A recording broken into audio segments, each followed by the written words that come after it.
வணக்கம். இன்றைக்கு நம்ம டாக் வித் முத்தலிஃபில் பல்வேறு அரசியல் சம்மந்தப்பட்ட, இயற்கை சம்மந்தப்பட்ட பல்வேறு விஷயங்களை பேசியிருக்கோம். அதில் குறிப்பாக சொல்ல போனால், நேற்று துணை முதல்வர் உதயநிதி அவர்களுடைய டெல்டா விசிட். எதிர்க்கட்சி தலைவர் முந்தின நாள் போயிருந்தார். நேற்று அவர் போய் அதை பார்த்துருக்காரு. அதை தொடர்ந்து பல்வேறு சர்ச்சைகள் தொடர்ந்து போய் கொண்டிருக்கிறது. இதை தொடர்ந்து ஒரு அமைச்சரோட வருத்தம் அவர் பதிவு செய்திருக்கிறார். அதையும் நம்ம பேச இருக்கிறோம். அன்புமணி அவர்களுடைய அறிக்கை, டிடிவி தினகரன் அவர்களுடைய பேட்டி, சமீபத்திய பேட்டி, விஜய் அவர்களுடைய ஒரு சுவாரஸ்யமான விஷயங்கள், இந்த மாதிரி பல்வேறு விஷயங்களை பேச இருக்கிறோம்.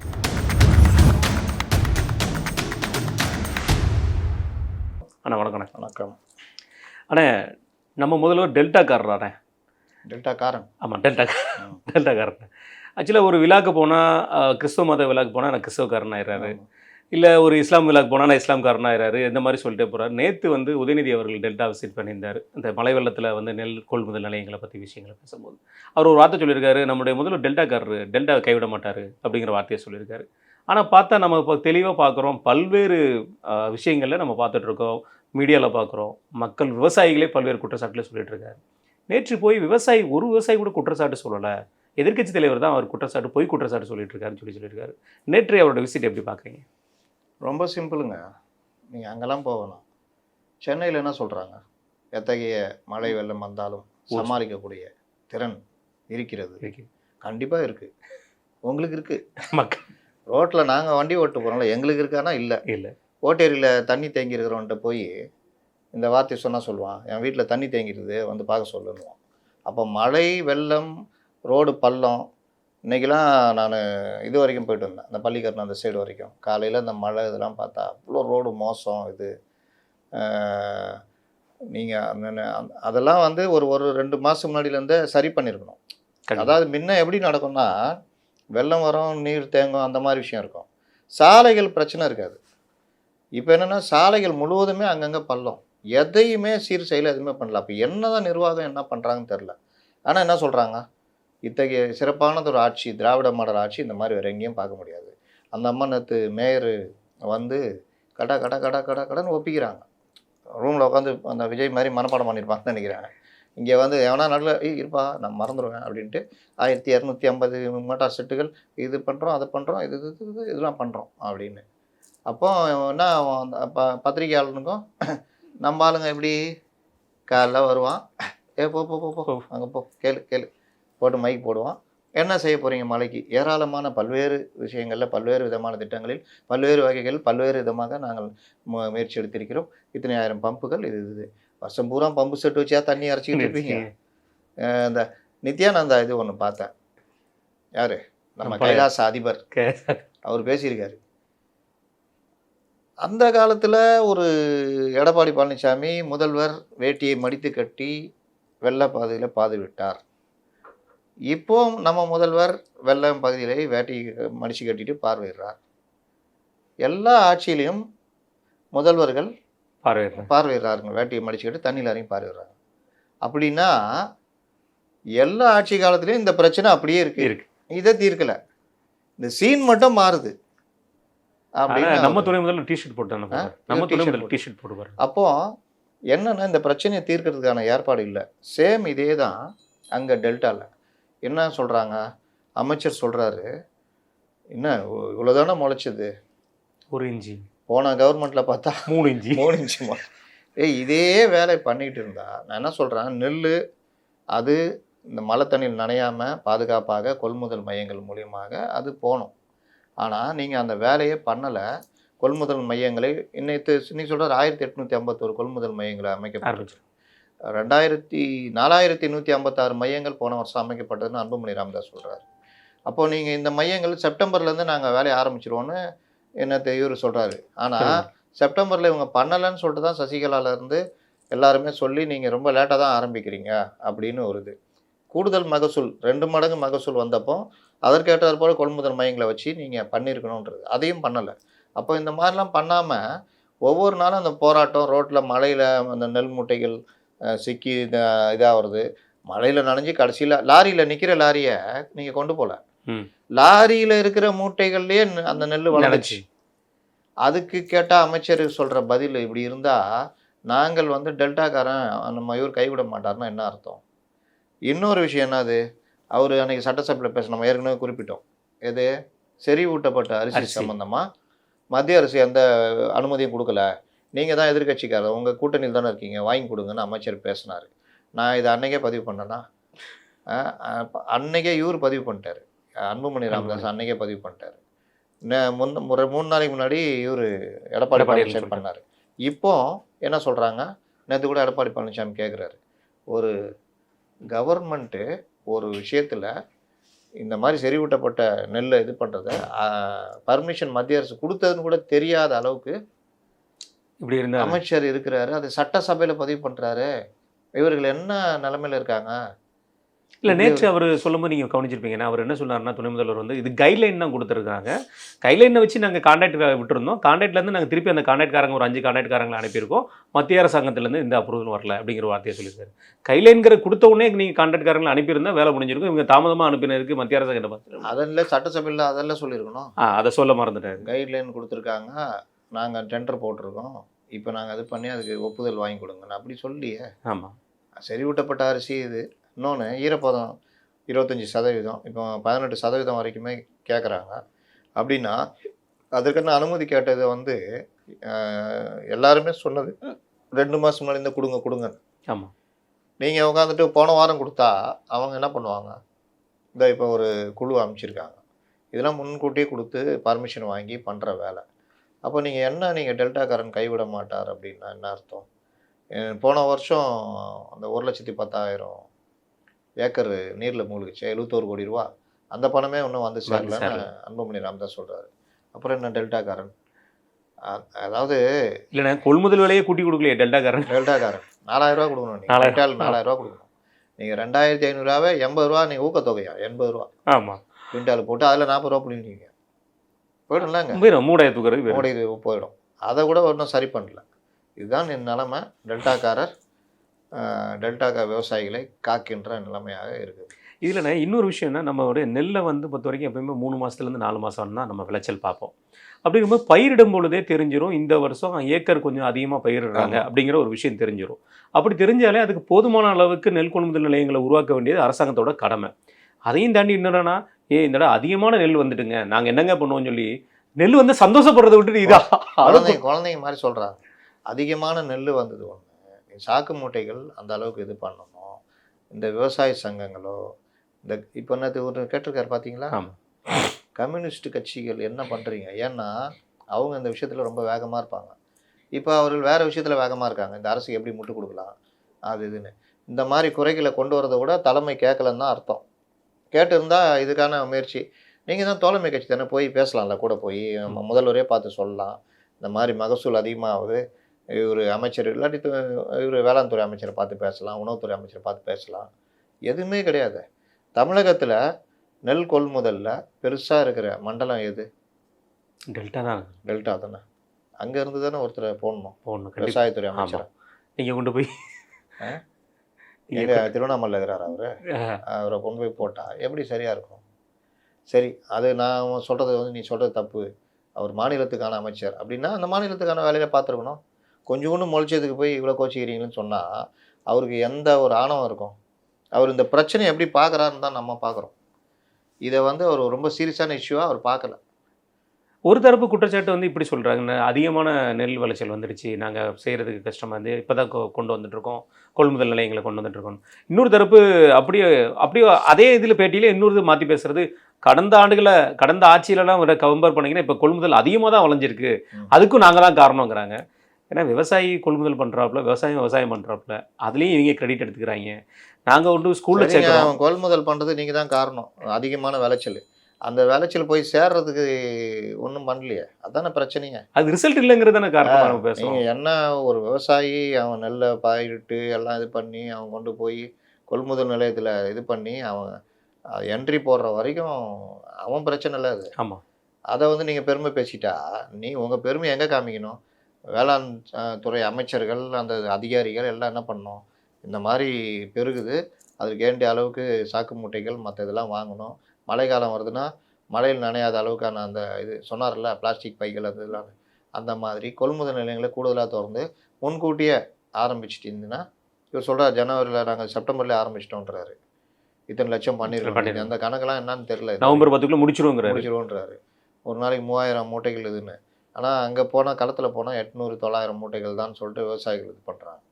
அப்போ இவங்க வந்து திரும்ப திரும்ப இதையே சொல்கிறது. அப்போ இந்த விஷயங்களுக்கு கூடுதல் கொள்முதல் நிலையங்களை திறந்தீங்களா? போன வருஷத்தோட கம்மியாக தான் திறந்துருக்கீங்க. ஆமாம். போன வருஷத்தோட 2 மடங்கு மகசூல்.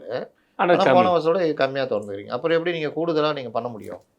இல்லைண்ணா, இதில் இன்னொரு சந்தேகமும் கூட, ஒரு விவசாயி சைட்லேருந்து பார்க்கும்போது நெல் கொள்முதல் நிலையங்கள் கொஞ்சம் கம்மியாக இருக்குது, ரைட்டு, அதை நம்ம ஒத்துக்கிறோம்.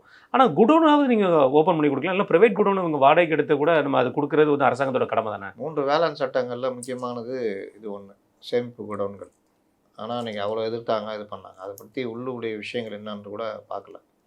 இன்றைக்கி நான் என்ன சொல்கிறேன், நிரந்தர கொள்முதல் மையங்கள் ஏதோ ஒன்று கட்டி இடிக்க முடிச்சுல்ல.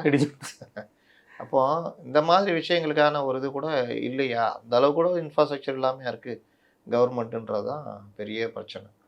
என்ன பண்ணுறது? கண்டிப்பாக. இதை தொடர்ந்து நேற்று அவர் பேசும்பொழுது, உதயநிதி அவர்கள் பேசும்பொழுது சொன்ன வார்த்தை, எதிர்க்கட்சி தலைவர் அவர்கள்ட்ட ஒரு பெண்மணி வந்து கேட்டிருந்தாங்க, எனக்கு வந்து 5 ஏக்கர் நிலம் இருக்குது, இந்த மாதிரி நெல் வந்து வளைஞ்சிருச்சு அப்படிங்கிறபோது நாங்கள் வந்து கலெக்டர் மூலமாக உடனே விசாரிக்க சொன்னோம்.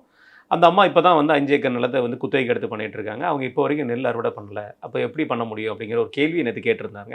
ஆனால் அவர் பேசும்பொழுதுமே பத்திரிகையாளர் கேட்க வந்த கேள்விகளுக்கு, தம்பி பேசாதீங்கப்பா, தம்பி போதும்பா அப்படின்னு சொல்லி கூட்டு போனார் அமைச்சர். அதை விட்டுறலாம். ஆனால் இன்றைக்கி டைம்ஸ் ஆஃப் இந்தியாவில் ஐயப்பன் சொல்லி ஒரு விவசாயி தன்னுடைய தன்னுடைய நிலத்தில் என்ன நடந்திருக்குங்கிறத ஃபுல் டீட்டெயிலாக டைம்ஸ் ஆஃப் இந்தியாவில் ஒரு ஆர்டிக்கல் எழுதியிருக்காங்க.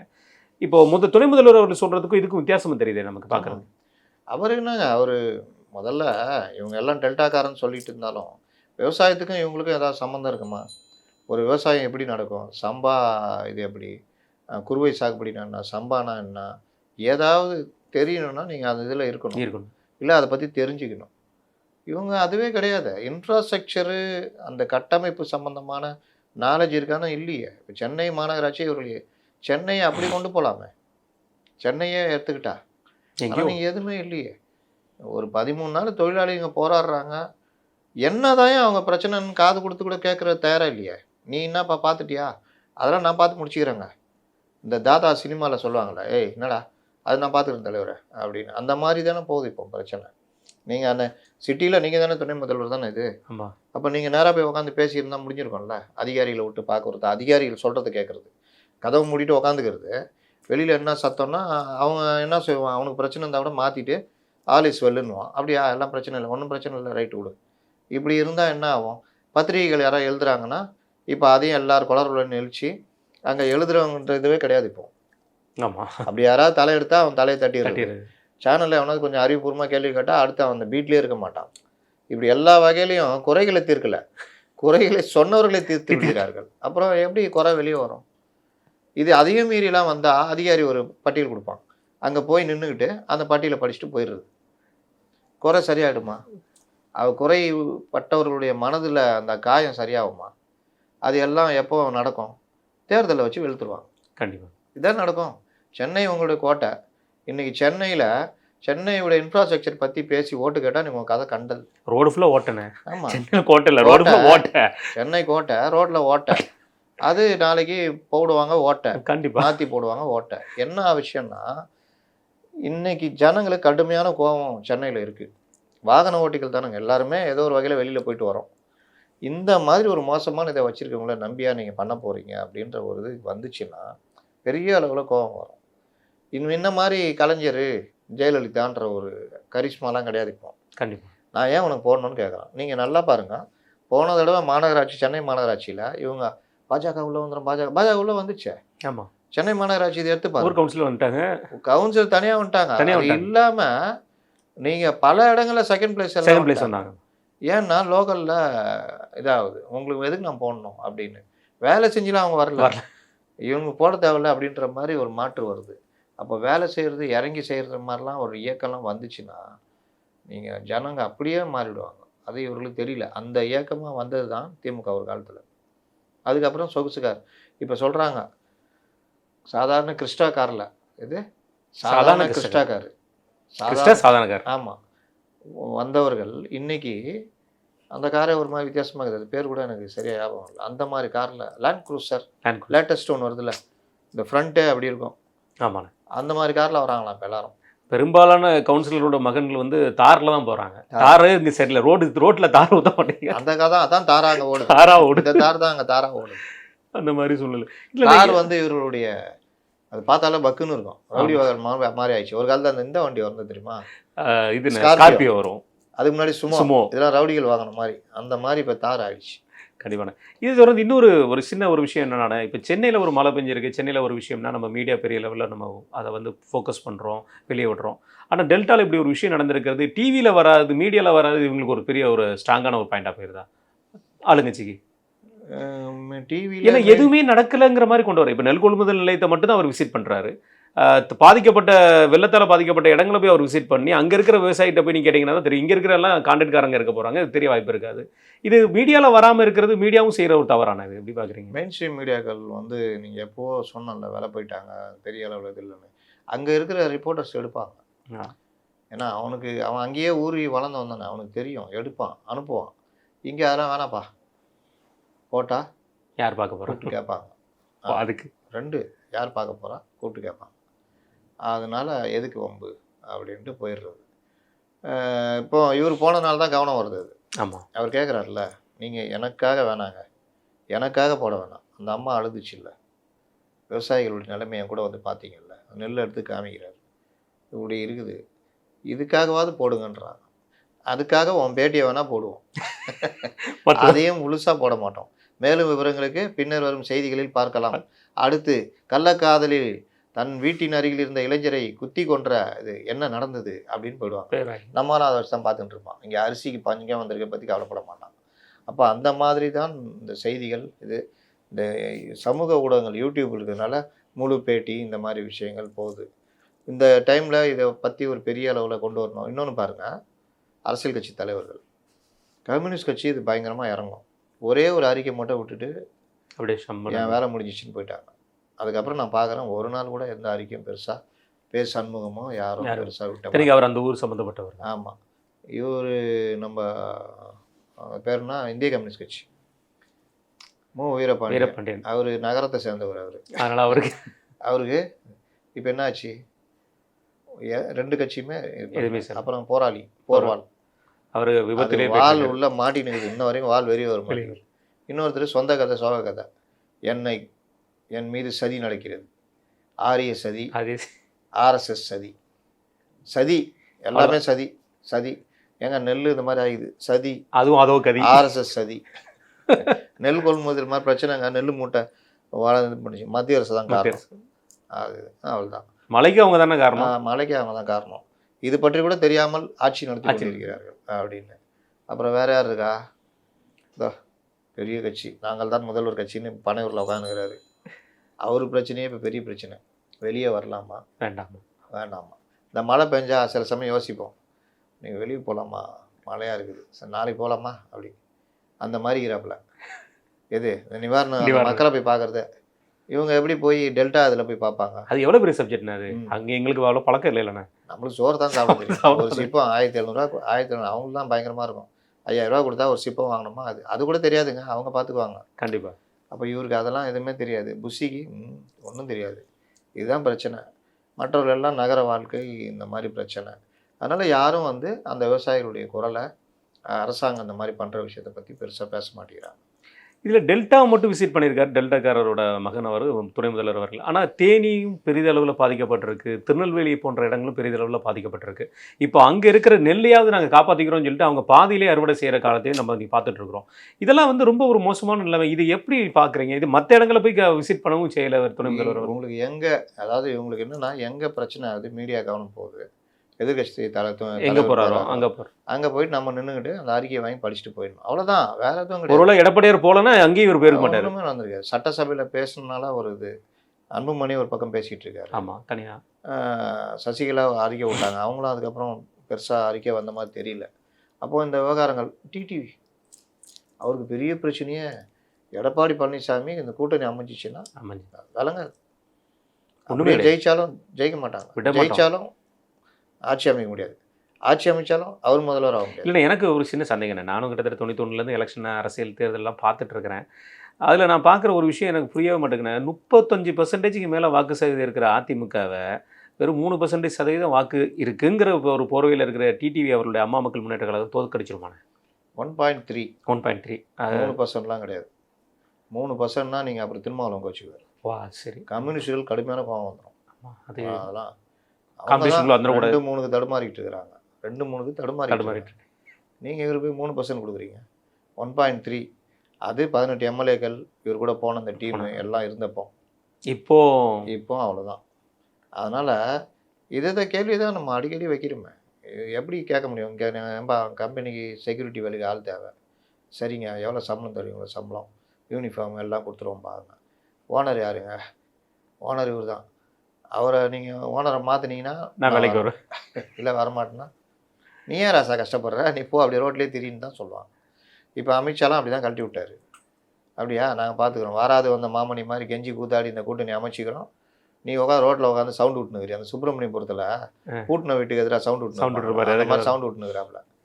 அதனால் என்ன இது நடைமுறை. ஆனால் அதையும் ஒரு நரேட்டிவ் செட் பண்ணாங்களா இல்லையா? அவங்கள மிகப்பெரிய தலைவர்கள் மாதிரி காமிச்சு, இதான் பாருங்கள் அவ்வளோதான் கிளம்பிட்டார் டிடிவி, நீ அவ்வளோதான் இது இல்லை, இதோ இன்னைக்கு சாணி பொறிக்கினுக்கிறாங்க. பேண்ட்டு சட்டை உலகத்துலேயே பேண்ட்டு போட்டு வெள்ளை சட்டை போட்டு கையில் பல லட்ச ரூபா வாட்சை கட்டிக்கின்னு சாணி அள்ளுற ஒரே மனிதர் இவராக தான் இருப்பார். அதுலேயும் ரோட்டில் தேங்குற தண்ணியை வாய்க்கா வெட்டுற ஒரே தலைவராக தான் இருப்பார்.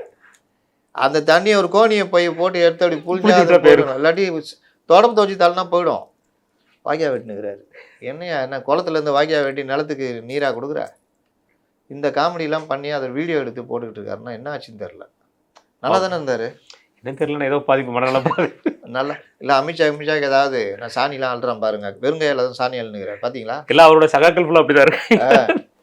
ஏங்க நீங்கள் ஒரு இது வச்சுக்கிட்டு அந்த சாணி அழுறதுலாம் பிளாட்டஸ்லாம் வந்துச்சு, அள்ளி கொண்டு போய் போட போகிறீங்க. ஈஸியாக போட்டுருவாங்க. எதுக்கு வெறுங்கையில் அழுறீங்க? அதுக்கு எவ்வளோ மிஷின்ஸ்லாம் வந்து சரி, வெறுங்கையில் க்ளவுஸ் ஏதாவது போட்டோன்னா அதுக்கு எதாவது சொல்லிடுவாங்க அப்படின்ட்டு இவர் வந்து அப்படியே இந்த டச் ஆகும். இல்லை, எனக்கு தெரிஞ்சு ஸ்வச் பாரத்தை இப்போ தான் பார்த்துருக்கேன், நான் வந்திருக்குன்னு நினைக்கிறேன். ஸ்வச் பாரத் எப்படி தெரியுமா? குப்பையை கொட்டிட்டு நம்மளே ஆள்றது. அதான் முதல்ல கொட்டிடுவாங்க, அப்புறம் வர்றதுதான் ஸ்வச் பாரத். இது அதில் கிடையாது. இது ஏதோ திடீர்னு ஆனால் ஐடியா கொடுத்துருப்பான்னு நினைக்கிறேன். அண்ணே சாணி அள்ளி இது பண்ணுங்கண்ணே, வைரல் ஆகிடுண்ணே அப்படின்னு. ஏன்னா அங்கே அமித்ஷா கூப்பிட்டு திட்டி விட்டாரு. அதனால இப்போ என்ன பண்ணுறதுன்னு தெரில. என்ன பண்ணுறது? எதாவது பண்ணாலும் நயினார் போட்டு கொடுத்துட்றாரு. இப்போ நயினார் மட்டும் இல்லை, எடப்பாடியும் சேர்த்து போட்டு கொடுத்துட்றாரு. எதுக்கு வம்பு? சரி ரைட்டு அப்படின்ட்டு நம்ம எதாவது பண்ணிட்டு இருப்போம் அப்படின்னு. நீங்கள் குறிப்பிட்டு சொன்ன மாதிரி டிடிவி அவர் இன்னைக்கு மருது சகோதரர்களுடைய குரு பூஜை விழாக்கு இருக்கும்போது நீ பேட்டி கொடுத்துருக்கும் போது அவர் வார்த்தை சொல்கிறாரு பத்திரிகையாளர்கிட்ட, ஒரு வியக்கத்தக்க கூட்டணி நீங்கள் பார்ப்பீங்க 2026 தேர்தலில், வித்தியாசமான கூட்டணி, வியக்கத்தக்க கூட்டணி பார்ப்பீங்க. எங்களுடைய கூட்டணி வந்து ஏடிஎம்கே. டிடிவி நீங்கள் எல்லாம் மறந்துருப்பீங்க, எங்களுக்கு ஸ்லீப்பர்ஸில் அதிமுகவில் இருக்காங்க. ஆமாண்ணே, நேரம் வரும்போது வெளியே வருவாங்க. ஆமாண்ணே, இதை வந்து ஒரு 50 கூட்டத்தில் சொல்லியிருப்பார் பேட்டிகளில். ஐபிஎல் சொல்லியிருப்பாரு. நான் ஆரம்பத்தில் நம்பினேங்க, இருக்க வாய்ப்பு இருக்கலாம். முதல்ல 2-3 நாள் சொல்லும் போது ஸ்லீப்பர் செல் எங்களுக்கு உள்ளே இருக்காங்க, எவ்வளோ பேர் இருக்காங்க, நேரம் வரும்போது பாருங்கள் வருவாங்க. நம்ம யார் மூஞ்சியோ பார்த்து சந்தேகப்பட்டோம். செல்லுவாஜியா இருக்குமோ, அதெல்லாம் சந்தேகப்பட்டோம். இருக்கிறாங்க போகிறப்பெல்லாம் பத்திரிகையாளர் போடுவாங்க ஸ்லீப்பர் செல் எங்களுக்கு உள்ளே இருக்காங்க. லாஸ்ட்டில் இவர் தான் ஸ்லீப்பர் செல்லாக போய் ஒன்றும் இல்லாமல் போயிட்டாரு. இவர் கட்சியே ஸ்லீப்பில் போயிட்டு ஞாபகம் இருக்கா? அவர் தான் சொல்கிறாரு வியத்தகு கூட்டணின்றாரு. இப்படியே சொல்லிக்கிட்டே அப்படியே அந்த தேர்தலும் கடந்துடும். இப்போ அவர் வியத்தகு கூட்டணினா தெரியுமா? அவர் இல்லாட்டி திவாகரன் தலைமையில் ஏதாவது கட்சி, அவர் கட்சி வச்சிருக்காருல்ல. ஒருவேளை அந்த 2 கட்சியும் ப்ளஸ் தீபா இருக்காங்கல்ல, அவங்க வீட்டுக்காரர் ஒரு கட்சி வச்சுக்கிறாரு, தீபா ஒரு கட்சி வச்சுக்கிறாங்க. 4 கட்சி சேர்ந்து கூட்டணி அமைச்சா இல்லைன்னா நம்ம அண்ணன் பன்னீர்செல்வம் 5 கட்சி, அண்ணன் செங்கோட்டை அது பெரிய வியத்தகு விஷயமா இருக்கும். அவர் என்ன சொல்றாரு, ஒற்றுமையாக இருக்கிறதுக்காக தான் ஒற்றுமையாக இருக்கணும். எடப்பாடி பேசியிருக்காருனே, அது நம்ம பேசுவோம் கடைசியில் பேசுவோம். அப்போ இவங்க எல்லாம் சேர்ந்து அமைக்கிற கூட்டணி வியத்தகு கூட்டணியாக இருக்கும். இந்த வடக்கு மண்டலம் இந்த இதெல்லாம் வந்து பாதி இதெல்லாம் வந்து இவங்க பார்த்துக்குவாங்க. தீபா அது அவங்க வீட்டுக்காரு, அதுக்குள்ளே வேற எங்கேயா இடம் இருந்தால் அதை பார்த்துக்குவாப்புல. இந்த மாதிரி ஒவ்வொருத்தரும் கட்சியை வச்சு இணைஞ்சிங்கன்னு பார்த்துக்குன்னு பெரிய கூட்டணி, மெகா கூட்டணி, வியத்தகு கூட்டணி அமைக்க போகிறது. கண்டிப்பான. இதை தொடர்ந்து நம்மளுடைய மதுவிலக்குத்துறை அமைச்சர் முத்துசாமி அண்ணன், அவர் வந்து மிகப்பெரிய ஒரு அரசியல்வாதி, மது விலக்கு. ஆமாம், அவர் வந்து ஒரு வருத்தத்தை தெரிவிச்சிருக்காருண்ணே. நீங்கள் வந்து பண்டிகை காலங்களில் மட்டும்தான் இந்த மாதிரியான விஷயங்களை நீங்கள் பார்க்குறீங்க, மற்ற காலங்களில் இந்த அளவுக்கு விற்பனை, மது விற்பனை இல்லை அப்படின்னு சொல்லி தீபாவளி விற்பனையை பற்றி பத்திரிகையாளர் கேள்வி எழுப்பினதுக்கு பதில் சொல்லியிருக்காரு. அவரோட வருத்தத்தை எப்படி பார்க்குறீங்க? ரொம்ப நமக்கு இதாக தான் வருத்தப்படுறாரு. இன்னொன்று அவர் அதாவது இவர்கள் வந்து டாஸ்மார்க்குக்கு டார்கெட் வச்சு மது விற்பனை இந்த மாவட்டத்தில் குறையுது, இந்த இடத்துல இது பண்ணால் கலெக்டரை வச்சே டார்கெட் பண்ணி கூட்டெல்லாம் போட்ட கதைலாம் பார்த்துருக்கோம். இப்போவும் அதுக்கான அதிகாரிகள் போட்டு இது பண்ணுறாங்க. ஆக்சுவலாக இந்த துறை மதுவிலக்குத்துறை. மதுவிலக்குத்துறையுடைய இப்போ இவர் ஒன்று நீங்கள் சொல்லியிருக்காரு. அவர் என்ன இவங்க எல்லாருமே எந்த அளவுக்கு நம்ம ரொம்ப கடுமையான வார்த்தைகளை பயன்படுத்தக்கூடாது, எந்த அளவுக்கு இந்த மாதிரி விஷயங்களில் நாலேஜே இல்லாமல் இருக்காங்க. இங்கிலீஷில் சொன்னால் ஒன்றும் இதாகாது, அன்நாலேஜபிள் பர்சனாக இருக்காங்கன்றது வந்து நீங்கள் அந்த இவர் ரகுபதி டிஜிபி மேட்ரு மறந்துடாதீங்க, கேளுங்க சொல்லுங்கள். அது ஒன்று. நம்ம இவர் சக்கரபாணி, இந்த இவர் நம்ம மாசு, இவர்கள் எல்லாம் பார்த்தீங்கன்னா எனக்கு என்னன்னு சொல்லிட்டு இந்த மாதிரி பல எல்லாமே. எங்கள் அண்ணன் சிவசங்கரை விட்டுறீங்க, சிவசங்கர், எங்கள் சபாநாயகரை விட்டுறீங்க, நீங்கள் பெரிய லிஸ்ட்டே இருக்குது. சபாநாயகர் வந்து எதுலேயும் தலையிடக்கூடாது, ஆனால் அவர் அங்கங்கே போய் கருத்து சொல்லிட்டு இருப்பார். இந்த மாதிரி வந்து ஒருத்தர் 2 பேர் தான் நான் பார்த்துக்கிறேன், அதில் இப்போ இவரும் இருக்கார். இது ஒன்று. இப்போ இவர் மதுவிலக்குத்துறை அமைச்சர். மதுவிலக்குத்துறை வந்து இந்த மாதிரி நடந்திருக்கு, மதுவை இவ்வளோ பேர் குடிச்சிருக்காங்க, குடிக்காமல் இருக்குன்னா நம்ம என்ன தான் பண்ணுறது, அப்படிலாம் போயெலாம் இது பண்ண முடியாது. அவர்களை எல்லாம் அழைத்து வைத்து பேச்சுவார்த்தை நடத்தி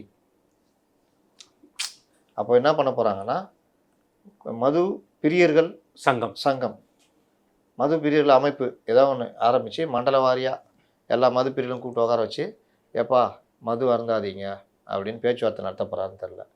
ஆக்சுவலாக மதுவிலக்கு துறையுடைய பிரதான ஒர்க் அதுதான். என்னென்னா மதுவை ஒழிப்பது, மதுவிலக்கை கொண்டு வருது, அதுதான் அது துறையுடையது. அதுக்கு கொஞ்சம் கொஞ்சமாக ஒர்க் பண்ணணும். எப்படி இந்த சினிமாவில் இந்த இதெல்லாம் பண்ணாங்கல்ல, இப்போ முதலமைச்சர் பேசினா தெரியுமா திடீர்னு போதை பழக்கம் பக்கம் போகாதீர்கள் அப்படி இப்படின்னாரு. அந்த மாதிரி என்ன பண்ணோன்னா மதுவுக்கு எதிராக பிரச்சாரங்கள், மதுவுக்கு எதிரான விஷயங்கள், இந்த மாதிரி பல விஷயங்களில் உளவியல் ரீதியாகவும் வேறு சில விஷயங்களாகவும் கொண்டு போகணும். அப்புறம் மது கடைகளை மூடுவது, படிப்படியாக குறைப்பது, மது சம்பந்தமாகவே அந்த இது இருக்குது புரோட்டோகால். ஸ்கூலு, வழிபாட்டு தலங்கள், பொதுமக்கள் கூடுற இடங்கள், குடியிருப்புகள், இந்த மாதிரி இடத்துலலாம் இருக்கக்கூடாதுங்க. அப்படிலாம் இப்போ சென்னையில் சொல்ல முடியுமா? எல்லா இடத்துலையும் எல்லாம் வந்துடுச்சு, அவங்க எங்கேனே போவாங்க, அதையும் பார்க்க. இதை தான் அவங்க சொல்லிட்டு இருக்காரு. இஷ்டத்துக்கு திறந்துட்டு நாங்கள் திறந்து வேறு என்ன பண்ண சொல்கிறேன். வேறு வழி. எல்லாத்துலேயும் ஸ்கூல் இருக்குது, எல்லாத்துலேயும் கோயில் இருக்குது, பள்ளிவாசல் இருக்குது, சர்ச்சு இருக்குது. நான் என்ன தான் பண்ணேன், எல்லாத்தையும் ஜனங்க போகிறாங்க, ஜனங்க போகிறதுல தான் கடை திறந்தால் தான் விற்கும் அப்படின்ற அளவுக்கு கொண்டு வந்துட்டாங்க. அப்போது மது விலக்குத்துறைன்றது எதுவாக இல்லை. நீங்கள் இவர் ஒரு மது ஒழிப்பு மாநாடு நடத்தினார், ஞாபகம் இருக்கா? அண்ணன் திருமாவளவன். அப்போ அவர் நடத்தினப்போ ஆர்எஸ் பாரதி ஒன்று சொன்னார், அதையே கொஞ்சம் மாற்றி இவர் சொல்லியிருக்காரு. ஆர்எஸ் பாரதி என்ன சொன்னார்னா, நீங்கள் நல்லா பண்ணுறீங்கோ, ஊருக்கு ஊர் உங்கள் தொண்டர்கள்லாம் போங்கோ, போய் 10 பேர்கிட்ட பேசுங்கோ, அந்த 10 பேர் மனசு திருந்துனாங்கன்னா சரக்கு அடிக்க மாட்டான், அப்போ விற்பனை குறையும், தானாக மதுவிலக்கு வந்துடும். பாயிண்ட்ல அப்படின்னு. ஆமாம், சூப்பரான பாயிண்ட் சொன்னாப்புல.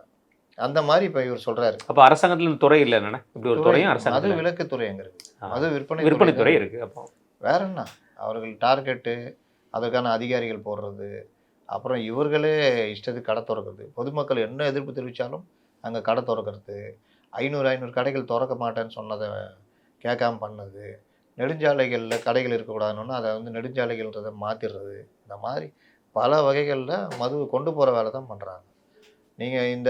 நீங்கள் பள்ளிகளில் பாடத்திட்டங்களில் எங்கெங்கே பார்க்குறீங்களோ அங்கங்கெல்லாம் மதுவுடைய தீமைகள் மற்ற விஷயங்கள்னு கொண்டு வரணும். அது எல்லாம் இருக்குதான்னு பார்த்தா இல்லை. எப்படி எல்லோரும் மதுவுக்கு அடிமையானார்கள்? ஏதோ ஒரு வகையில் இதுக்கான பிரச்சாரங்கள் மறைமுகமாக ஊக்குவிக்கப்பட்டது. சினிமாலலாம் பிரதானம். அப்போ அதெல்லாம் குறைக்கணுமா? சென்சாரில் இந்த சட்டம் கொண்டு வரணுமா? ஆனாவா ஹீரோக்கள் மற்றவர்கள் மது அருந்துற காட்சிகள் அதிகம் வைக்கக்கூடாது. எந்த மாதிரியான திரைப்படங்கள் வந்துருச்சு, அது எந்த மாதிரியான திரைப்படங்களை நீங்கள் மக்கள் பார்க்க வேண்டிய சூழ்நிலை வந்துச்சுன்னா, டியூடு போகிறமே ஒரு பெரிய உதாரணம். பயங்கர மிகப்பெரிய ஒரு கலாச்சார சீரழிவுனா அது. வரவேற்பு, அதை வரவேற்கிறாங்க. 100 கோடி ரூபாய் அடைஞ்சிச்சு. என்ன மொதல் சீனே தாலி இருக்கிற சீன் மாதிரி ஒரு சீனை வைக்கிறாங்களாம். இது என்ன மாதிரியான இது? இன்னைக்கு நீங்கள் எப்போ கலாச்சார சீரழிவு தொடங்கிறதுக்கான அந்த வேலை நடக்குதோ அப்போ அதுக்கான ஆட்கள் வருவாங்க, அந்த மாதிரி விஷயங்கள் கொண்டு வருவாங்க. அவங்கள 4 அடி கொடுத்தீங்கன்னா ஓடி போயிடுவாங்க. கண்டிப்பாக. பாய்ஸ்னு ஒரு படம் வந்தது, ஞாபகம் இருக்கா? எவ்வளோ மோசமான படம், நம்ம ஆளுக்கு பார்க்கவே இல்லை அந்த டைம். மரண அடி விழுந்தது. ஆமாம், சங்கருக்கு அதுவும் அந்த நேரத்தில் சுஜாதா சங்கர் காம்போ அவ்வளோ ஃபேமஸ். மரண அடி விழுந்தோடனே அந்த மாதிரி படம் எடுக்கிறத குறைச்சிக்கிட்டாங்க. அதுக்கப்புறம் பார்த்தீங்கன்னா அந்த துள்ளு உதவியிலமைன்னு ஒரு படம் வந்தது, அது ஓடிச்சு. அது என்னன்னா எல்லாம் பண்ணிட்டு இது மாதிரிலாம் பண்ணக்கூடாதுன்னு கடைசியில் சொல்லுவாங்க. ஆமாம், கிட்டத்தட்ட அது ஒரு மலையாள இந்த படம் மஞ்சள் படம் அளவுக்கு தான் வந்துச்சு. அப்போ இந்த மாதிரி படங்கள் வரும்பொழுது பொதுமக்களும் அடிக்கணும். ஆனா இன்னைக்கு பொதுமக்கள் மத்தியிலேயே இந்த நுகர்வு கலாச்சாரன்ற போர்வையிலயும், வாழ்க்கை வாழ்வதற்கேற்ற மாரி போர்வையிலயும் இந்த விஷயங்கள் திணிக்கப்படுது. நீங்க இந்த தீபாவளிக்கு வந்த விளம்பரம் பார்த்தீங்கன்னா, இந்த பொதுமக்களுக்கு அது புரியல. அட்டை இருக்குது, கிரெடிட் கார்டு இருக்குது.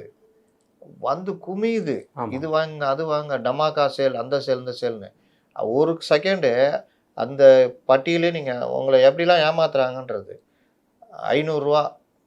250 அப்படியே விலை குறைச்சு ரூ. 250. அது விலையே ரூ. 250. 250 தான் இருக்கும். நீங்க ஆன்லைன்ல போய் செக் பண்ணீங்கன்னா, அதே விலை தான் இருக்கும். எந்த காலத்துலயும் அதே விலை தான். ஆனா உங்களுக்கு அவ்வளோ குறைச்சு தர்ற மாரி, இப்படி, அப்படி, இப்படின்னு போட்டு தேய்க்கிறான், வாங்குறான், வருமானத்த மீறி செலவு பண்றான்.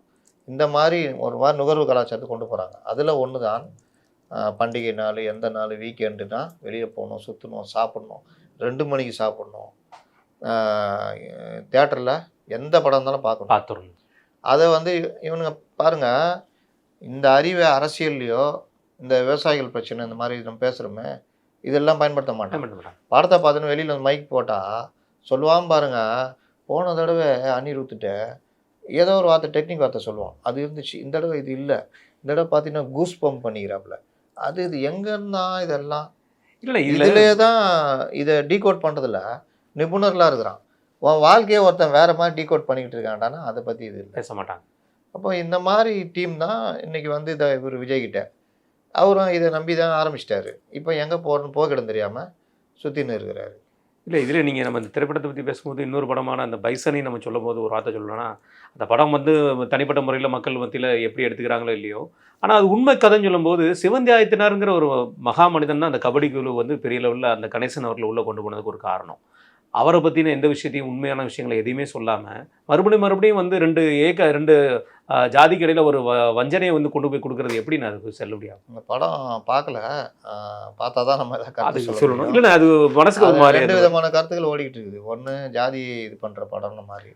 இன்னொரு பக்கம் அண்ணாமலை போன்றவரே என் வாழ்க்கையே சொல்லுது அப்படின்ற மாரி அவரவர்கள் ரிவ்யூ குடுத்துட்டு இருக்காங்க. குடுத்துட்டு இருக்காங்க. அதனால அது பத்தி நம்ம என்னன்றது தெரியணும். பார்த்தா தான் தெரியும். என்ன ஒரு விஷயம்னா, அ இல்ல உண்மை கதைகள உண்மையாவே எடுத்துட்டாங்கன்னா, அது ஒரு இதா போக தோணும். அந்த மக்கள் எல்லாருக்குமே அந்த ஒடுக்கப்பட்ட மக்களுக்கான வலி இருக்குது. அந்த வலியை சொல்லி காசாக்குற வேலை பண்றாங்க. அதுதானே. அத அதுதான் நானும் சொல்ல தனியா வந்தேன். அந்த வலிய காசாக்கிட்டு இருக்கிறாங்க. தீர்வோ மற்ற விஷயங்கள சொல்றது இல்ல. ஆனா அவர் சொல்றாரு, நான் கல்வி ஒன்று தான் தீர்வுன்னு சொல்றேன்னு. அது ஒரு டெம்ப்ளேட். அந்த டெம்ப்ளேட்ட வச்சுக்கிட்டுலாம் நீங்க உள்ளுக்குள்ள 1000 விஷயங்கள பண்ணிக்கிட்டு இருக்கிறாங்க. இது தவிர மதுரை மாவட்டமே எப்பவுமே வந்து தலைவலி. அது வந்து கலைஞர் அவர்கள் இருக்கும்போதே சொல்ற ஒரு வார்த்தை, தலைவர் அவர்களுக்கு சொல்லும்போது ஒரு வார்த்தை சொல்லுவாரு. இதே மாரி இப்பவும் வந்து பார்த்தீங்கன்னா, மதுரையில அமைச்சர் மூர்த்தி அவர்களுக்கும், அமைச்சர் பிடிஆர் அவர்களுக்கும், அமைச்சர் அங்க மாவட்ட செயலாளர் கோ. தளபதி அவர்களுக்குமே ஒரு முட்டல் முரசல் எப்பவுமே இருந்துட்டு இருக்கும். எம்எல்ஏ இன்னும் தொக்கா அவர விட்டீங்க மணி. மணிமாறன் அவர்களுக்கும் இருக்கும். இப்போ என்ன புதுவிதமா வந்து மாவட்டத்திலேருந்து மாவட்டத்தை ஜம்ப் அடிச்சு அவர் பதவி கொடுத்துக்கிறதா வந்து ஒரு புது சர்ச்சையை கிளப்பியிருக்கு. நீங்க திமுகல என்னென்ன இப்படி ஒரு கட்டமைப்பு திமுகல நம்ம பார்த்திருக்க மாட்டோம். இருந்தது. அ ஏன் அதே மதுரையில அழகிரி இல்லையா? அவருடைய புள்ளன்றதுனால நீங்க பார்த்துக்கலான்ற சொல்றீங்க. அவர் கையில தான் முழுசுமே இருந்தது. மதுரை மாவட்டம் தென்மண்டலமே இருந்துச்சு. அதே மாரி தென்மண்டல குறுநில மன்னர்கள் மாரி பலரும் இருந்தாங்க. அது ஒரு காலம். அது பக்காவா கட்சிய வளர்க்குறது மத்ததெல்லாம் நடக்கும். ஆனா இப்போ வந்து அப்படி இல்ல. நீங்க பெரிய கோஷ்டியா மாறிக்கிட்டு இருக்குது. தலைமை ஸ்ட்ராங் இல்ல.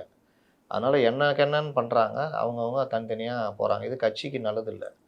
திடீர்னு உருவானவர் தான் மூர்த்தி. அவரு கையில எல்லா ஆதிக்கமும் வருது. இன்னொரு பக்கம் இவரு பிடிஆர். இவருடைய ஆதிக்கம் இதெல்லாம் பிடிஆர் யோகியரு. ஆனா அவர் கொண்டு வந்த மேயர் அம்மா மாட்டிக்கிட்டாங்க. பெரிய லெவல்ல. நான் அவங்கள இப்போ வரைக்கும் பாதுகாத்துட்டு இருக்கிற வேலையை பிடிஆர்லாம் பண்ணிக்கிட்டு இருக்காரு. இது ஒரு பக்கம். இந்த கோஷ்டிகள் பரவி இப்போ கோஷ்டி சண்டை பெருசா வெளிப்பட ஆரம்பிச்சிச்சு. இது கடுமையான மழை காலம். நீங்க போன கவர்மெண்ட்ல பார்த்தீங்கன்னா, உதயகுமார் எல்லா இடத்துலயும் இருப்பாரு. அந்த பீரியட்ல தான் தெரிஞ்சது. இவர்கள்லாம் இந்த மாரிலாம் உட்காந்து பண்ணுவாங்க, ஒர்க் பண்ணுவாங்கன்ற மாரி நைட்டு பகல்லாம். ஆனா இந்த காலத்துல இத பேரிடத்திற்கு ஒரு அமைச்சர், வயதானவர். நடப்பதற்கே பிரச்சனை அவருக்கு. குற்றாலத்துல போய் பார்த்து வந்தார்லானே. குற்றாலத்துல போய் பார்த்து வந்தார். பார்ப்பாரு. அவருக்கு நீங்க கொஞ்சமாவது அந்த துறைக்கு சார்ந்தவர்கள வேகமா இயங்குறவர்கள எல்லாம் போடணும். ரிட்டயர்மெண்ட் அரசு அதிகாரிகளுக்கு மட்டும் தானா? இவங்களுக்கு கிடையாதா? கிடையாது. சரி அதுல சிறப்பா செயல்பட்டா பரவாயில்ல. இப்ப கலைஞர்லாம் இருந்தாரு. 70-80 வயது வரைக்குமே அவர் ஆக்டிவாக இருந்தார். 2015 கூட வந்தார்லானே, சக்கர நகரில் வந்து விசிட் பண்ணார். ஜெயலலிதா இருந்தாங்க. ஜெயலலிதா 68 வயசு, ஆனால் அவங்க ஆக்டிவாக இருந்தாங்க. பலரும் இருக்காங்க. அதான் முதல்வர் இருக்கார். மற்ற விஷயங்கள்னால இந்த மாதிரி ஆக்டிவாக இருக்கார். அதில் வருவார் அவர். அப்போ அவருடைய நல்ல மனுஷன் அவர் ஏமாற்றினுங்கிறாங்க, அதிகாரி சொல்கிறத நம்பினுங்கிறாரு. இப்போ இந்த மாதிரி அந்த ஒர்க்கையாவது பண்ணணும்னா இங்கே பார்த்தீங்கன்னா இவர் பேரிடர் அமைச்சர் முதல்வர் வராரு, இவரை காணோம். துணை முதல்வர் போகிறாரு, இவரை காணோம். சென்னையில் அவங்க துறை சார்ந்த எழிலகம் கட்டுப்பாட்டார் எல்லாம் இருக்குது, அதுக்கு வரல. எங்கே போனார்? ஏதோ இது மாதிரி ஆய்வு நடத்திட்டு ஒரு சினிமா பார்த்துருந்தான்றாங்க. இன்றைக்கி ஒரு சேனலில் போடுறாங்க, முதலமைச்சர் இங்கே ஆய்வு நடத்திட்டு இருக்கும்போது அவர் சினிமா பார்த்துருந்தாரு அப்படின்னு. என்னன்னு கேட்டால் எனக்கு சீட்டு இல்லைல்ல, கூலி பார்க்க கூடாது, போராட்டம் நடந்தப்போ கூலி பார்த்தாரு, அதனால இவர் எங்க அண்ணன் இப்படி பாக்குறாரு, இல்லைன்னு தப்பு இருக்கு. அப்போ ஒவ்வொருத்தரும் அதாவது தலை சரியா இருந்தாதான் கீழே இருக்கவங்க பயப்படுவாங்க. இப்போ ஜெயலலிதா இருக்கிற வரைக்கும் நீங்கள் 2015 நேற்று பேசணும்ல, எனக்கு என்னன்னு திறந்து விட்டாங்க. ஆனால் அதுக்கப்புறம் நடந்த நிவாரணம் பண்ணியிருக்குல்ல, அவ்வளோ வேகமாக அதை வச்சு ஈடுகட்டினாங்க. ஆனாலும் அவர்களுக்கு அடி விழுந்தது. அப்போ அந்த அமைச்சர்கள் இதுன்னா அவன் பம்பரமாக வேலை செய்வாங்க. எல்லாருக்கும் எல்லா விஷயமும் நீங்கள் பார்த்தீங்கன்னா, நீங்கள் இவங்கெல்லாம் சொல்கிறாங்களா அடிமைகள் ஒன்றுக்கு உதவாதுன்னு, நீங்கள் சப்ஜெக்ட் பேச சொன்னால் பேசுவாங்க. அடிப்படை விஷயம் தெரியும். ஆமாம், இன்னைக்கு காமராஜ் சொல்லியிருக்காரு, காலத்தில் 25 லட்சம் டன்னு நாங்கள் வந்து இது பண்ணுறோம். அவருக்கு தெரியும். உதயகுமார் பேச சொன்னால் அப்படி பேசுவாங்க, அழகாக பேசுவாங்க. வேலுமணி பேச சொன்னால் பேசுவார். ஒவ்வொருத்தருக்கும் அந்த துறை சார்ந்த பொள்ளாச்சி ஜெயராமன் அவரை அழகாக பேசுவாங்க. அவரோட இதில் அவ்வளோ அர்த்தம். இங்கே கேட்டிங்கன்னா திமிர்த்தனமும் தெனாவட்டுத்தனமும் தான் இருக்கும். அதுக்கு உரிய தீர்வு இல்லைங்க, நாங்கள் பார்க்குறோம், எங்கோ ஒரு இடத்துல இந்த மாதிரி நடந்திருக்குங்க, பொதுவாக அப்படி கிடையாதுங்க, அதை மட்டும் நீங்கள் பார்க்கும்பொழுது உங்களுக்கு பெருசாக தெரியுதுங்க. இந்த மாதிரி வார்த்தை கூட வரல. என்ன இவ்வளோ தானே முளைச்சிருக்கு இதுக்கு, இவ்வளோ முளைச்சான்னையா, அது முடிஞ்சிச்சு அது கதை. அதுக்கப்புறம் ஒன்றுமே இல்லையே. அதுக்கப்புறம் அது என்ன, இவ்வளோ முளைச்சான்னா 3 இன்ச்சு முளைச்சான்னா, அதான் நீங்கள் எடப்பாடி கேட்குறாரு, நீ இதை ஏன் கம்பேர் பண்ணுறது, எத்தனை இன்ச்சு முளைச்சானையா, முளைச்சிருச்சு இல்லை, முடிஞ்சிருச்சு. அதை பார்க்காம நீ இந்த தானவ பேச்சு இருக்குல்ல, நான் என்ன பண்ணுறது, மதுனா விற்க தான் செய்யும், அவங்கள வேணால் அழைத்து பேசி சங்கம் வச்சு அதுக்கு ஒரு நிர்வாகி, மது பிரியர்கள் சங்கம், திமுக அணி, ஒரு டோர் டெலிவரி கேட்டால் கொடுத்துருவாங்க. திமுக மது பிரியர்கள் அணி அடுத்து உருவாக வாய்ப்பு இருக்கும். 100% எல்லா மாவட்டத்திலும் நீங்கள் அவங்களே சேர்ந்துருவாங்க. அவர்களை அழைத்து பேசி இது பண்ணலாம் அப்படின்னு. என்ன இது அமைச்சர்கள் பதில் சொல்கிறது இது எல்லாம். இப்போ டிஜிபி மேட்டருக்கு வராங்க. டிஜிபி நியமனம் வந்து 2006 வழக்கு போட்டு அது நடந்து நம்ம ஏற்கனவே பேசியிருக்கோம். இவர்கள் எல்லாம் என்ன பண்ணாங்கன்னா ஜெயலலிதா காலத்தில் அதிகமாக நடந்தது. நீங்கள் பார்த்தீங்கன்னா ஆலோசகராக போடுவாங்க, ரிட்டையர் ஆனவருக்கு ஆலோசகராக போட்டு அவர் தான் டிஜிபி ராமானுஜம். ரிட்டையர் ஆகிறதுக்கு ஒரு நாள் முன்னாடி இல்லை, 1 ஹவர் முன்னாடி நைட்டு 11 மணிக்கு டி.கே. ராஜேந்திரன் டிஜிபியாக நியமிக்கப்பட்டார். டிஜிபியாக இருந்தவரை கிளம்பு அப்படின்னு திமுக ஆட்சி காலத்துலேயே அமுச்சு விட்டாங்க, ஜெயலலிதா காலத்துலேயே அமுச்சு விட்டாங்க. அப்புறம் டிஜிபிக்கு ஈக்குவலாக வேறு ஒரு பொறுப்பு போட்டு பண்ணுறவெல்லாம் பண்ணாங்க. இந்த மாதிரி பல மாநிலங்களில் ரொம்ப மோசமாக நடந்தோடனே இது விஷயத்தில் ஒரு முடிவு எடுக்கணும். ஏன்னா மாநிலத்துடைய சட்டம் ஒழுங்குன்றதுக்கு ஒரு வலுவான அதிகாரி இருக்கணும். அவருக்கு பதவி நிரந்தரம் இல்லைன்னு நாம இருக்கக்கூடாது. அவர் பதவி குறைந்தபட்சம் அவருக்கு ஒரு இது செக்யூரிட்டி இருந்தால் தான் பண்ண முடியுன்றப்போ அந்த வழக்கு பல ஆண்டுகளாக நடந்து உச்சநீதிமன்றம் அதில் ஒரு இது கொண்டு வந்தாங்க. நீங்கள் என்ன வேணாலும் மாநிலத்தில் கட்டமைப்புகள், இப்போ எப்படின்னா தமிழ்நாடுனா ஒரு 7-8 கமிஷனரேட்டுகள் இருக்குது, ஆணையரகம்னு சொல்கிறாங்க.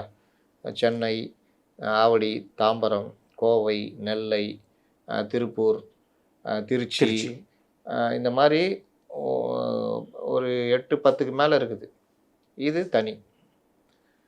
இது இல்லாமல் தெற்கு மண்டலம், வடக்கு மண்டலம், மத்திய மண்டலம், 3 மண்டலம், மேற்கு மண்டலம், 4 மண்டலத்துக்கு ஐஜி அவர்கள் தலைமையில் இந்த ஐஜிக்களை எல்லாம் சேர்த்து லா அண்ட் ஆர்டரு ஏடிஜிபி, கூடுதல் டிஜிபின்னு அவர் தலைமையில் இவங்களை கட்டுப்படுத்துவாங்க. இந்த கமிஷனரேட்டுகள் அந்தந்த மாவட்ட அந்தந்த கமிஷனர்கள், இங்கே சென்னைனா டிஜிபி அந்தஸ்து வரைக்கும் இருக்குது, சென்னை, தாம்பரம், ஆவடிலாம் டிஜிபி அந்தஸ்துலேயே உட்காந்துருக்காங்க. இப்போ ஏடிஜிபி அந்தஸ்தில் இருக்காங்க. அந்த மாதிரி தனி இவர்கள் கொண்ட இது. சில மாவட்டங்களில் போகும்போது டிஐஜி அந்தஸ்தில் கூட, நெல்லையெல்லாம் டிஐஜி அந்தஸ்தில் தான் கமிஷனர் இருக்கார். இந்த மாதிரி இது இல்லாமல் சிபிசிஐடி, ஃபயரு, பல வகை, இஓடபிள்யூ, ஐடல் விங்கு, கோஸ்டலு, சீருடை பணியாளர் தேர்வாணையம், அட்மின்னு, இந்த மாதிரி வெல்ஃபேரு, ஆப்ரேஷனு, Operations. மாதிரி பல இது நம்ம சைபர் கிரைம் Cyber crime. லேட்டஸ்ட்டாக மாதிரி பல இது இருக்குது. பெண்கள் குழந்தைகள் எதிரான குற்றத்தடுப்பு பிரிவு, இது எல்லாத்துக்கும் ஐஜி ரேங்க்கு, ஏடிஜி ரேங்க்கு இப்படி இருப்பாங்க. சில இதெல்லாம் டிஜிபி ரேங்க் இருக்குது. இவங்க எல்லாத்துக்கும் ஒருத்தர் தான் HOPF, head of the police force. அவர் யாராக இருப்பார்? இந்த டிஜிபியில் யாராவது ஒருத்தர் வருவார். ஒரு நேர்மையான அல்லது நல்லாக சர்வீஸில் நல்லா சர்வீஸ் லாண்ட் ஆர்டரில் முழுதுமாக இருந்தவர், ப்ளஸ்ஸு ஆளுமை திறன் உள்ளவர், எந்த சர்வீஸ் ரெக்கார்டில் எந்த பிரச்சனையும் இல்லாதவர், இந்த மாதிரி ஒருத்தரை தேர்ந்தெடுப்பாங்க. இதை நீங்கள் இந்த மாதிரிலாம் ஜோக்கர் மாதிரி பண்ணக்கூடாதுன்னு சொல்லிட்டு தான் உச்சநீதிமன்றம் 2018 ஒரு தீர்ப்பு கொடுக்குறாங்க. என்னது? டிஜிபி ஹெச்ஓபிஎஃப் அதுக்கு பேர், head of the police force. டிஜிபிகள் 10 பேர்கிட்ட இருப்பாங்க, அதில் ஒருத்தர் தானே head of the police force. அப்போ தலைமை டிஜிபின்னு வச்சுக்கலாம். தலைமை டிஜிபி ஒருத்தருக்கு தேர்ந்தெடுக்கணும்னா 30 வருஷம் ஐபிஎஸ் சர்வீஸ் பண்ணவங்க, அவங்களாம் பெரும்பாலும் டிஜிபியாக தான் இருப்பாங்க. அவங்களில் இந்த பிரச்சனை இந்த இப்போ ராஜேஷ் தாஸு, இந்த இப்போ ஒருத்தர் மாட்டினார், அந்த மாதிரிலாம் இல்லாமல் சர்வீஸ் ரெக்கார்டு கரெக்டாக இருக்கிற பேனலை அமுச்சு வைங்க. யாருக்கு? மத்திய தேர்வாணையம்.